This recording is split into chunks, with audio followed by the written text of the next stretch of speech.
Bienvenue dans le lieu de confession, by Jimmy Résolution. Ici, lorsque la pluie tombe et que le tonnerre gronde, les voix se libèrent. Les secrets enfouis refont surface. Les vérités que personne n'a jamais osé prononcer trouvent enfin un refuge. Dans cet espace, des hommes et des femmes viennent déposer leurs blessures, leurs regrets, leurs fautes, leurs espoirs. Des histoires d'amour, de trahison, de miracles, mais aussi des douleurs silencieuses que personne ne voit. Ici, rien n'est inventé. Chaque mot est réel, chaque émotion est vraie, chaque confession est un morceau de vie livré en toute discrétion. Abonnez-vous maintenant, invitez vos amis à nous rejoindre. Et si vous avez une histoire à partager, envoyez-la au numéro affiché à l'écran. Préparez-vous. Chaque jour, une nouvelle vérité se dévoile. La suite de l'histoire. Mon fiancé me donne tout, mais mon cœur appartient à un homme rencontré en ligne. Bonjour coach. Si je vous écris aujourd'hui, c'est parce que ma vie a basculé à cause d'un téléphone, de messages doux, et d'un mensonge qui m'a été fatal. J'ai 24 ans. Je suis fiancée à un homme responsable, travailleur, respectueux. Un homme que beaucoup de femmes prieraient pour avoir. Il paie tout pour moi. Le loyer. La nourriture. Le transport. Les frais scolaires. Même mon argent de poche. Il m'a toujours dit. Je veux que tu étudies tranquillement. Le reste, je gère. Quand je suis partie en France pour poursuivre ma licence, il m'a soutenue moralement, financièrement et émotionnellement. Il appelait souvent. Il priait pour moi. Il parlait déjà du mariage traditionnel. Mais la distance, la solitude, le silence des nuits étrangères, ont ouvert une porte dangereuse. C'est sur les réseaux que tout a commencé. Je cherchais juste un compatriote pour me conseiller, quelqu'un qui connaissait la réalité de l'étranger. Il s'est présenté comme un Camerounais travaillant à Dubaï. Il me parlait avec sagesse, maturité, douceur. Très vite, il me demandait si je mangeais bien, si je dormais bien, si je me sentais seule. Des choses simples, mais que mon cœur a reçues comme des preuves d'amour. Je n'avais jamais vu ses photos, mais sa voix me rassurait. Ses mots me berçaient.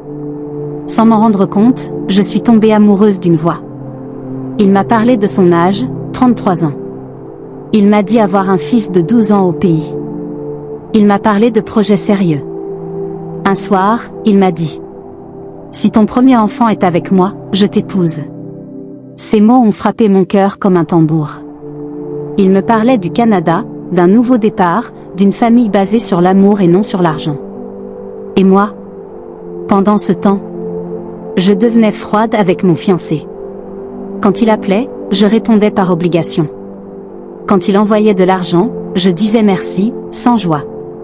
Je croyais être honnête. Mais mon cœur avait déjà trahi. Un jour, ma mère m'a appelé depuis le Cameroun. Ma fille, ton fiancé a appelé ton père. Il parle déjà du mariage traditionnel. Il veut fixer une date. Mon cœur a tremblé.